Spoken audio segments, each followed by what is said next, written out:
In this tutorial, you'll learn how to add a speedometer to any of your videos. Now this video isn't like the other tutorials on YouTube, because in the other videos, you would need a GoPro camera. Well, I don't have a GoPro. Plus, the camera I'm using won't be on the car, it will be in my hands, so it wouldn't pick up the speed of the car anyways. So this is my hack.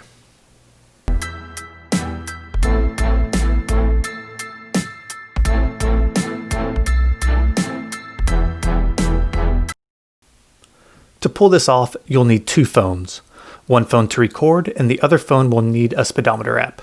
Any speedometer app will do, but I like Speedometer Simple. On the phone with the app, you'll also need to be able to do a screen recording.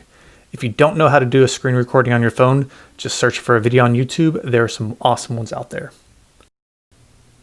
Here's a pro tip. Start the screen recording and the camera recording at the same time. You can always trim the recordings on your video editing software, and when you do, the speedometer will line up with the correct time in your video. The video editing software I'm using is the Adobe Rush app on my iPhone. It has all the basic tools you need for free. Once you're in your video editor, you'll load your video clip and then you'll load the screen recording. The screen recording will go in the line above the video. You will then need to shrink the speedometer image and place it where you want it, and then crop the speedometer. Next, you may want to add a text box with the letters MPH. My only complaint about Adobe Rush is that it lacks the ability to add a simple text box. The only way I know how is to go to the graphics, add a title, and then use the title box and shrink it and move it to where I want it. Now that that's in place, you can trim the video clip to the point where you want it to start and everything will be synced up.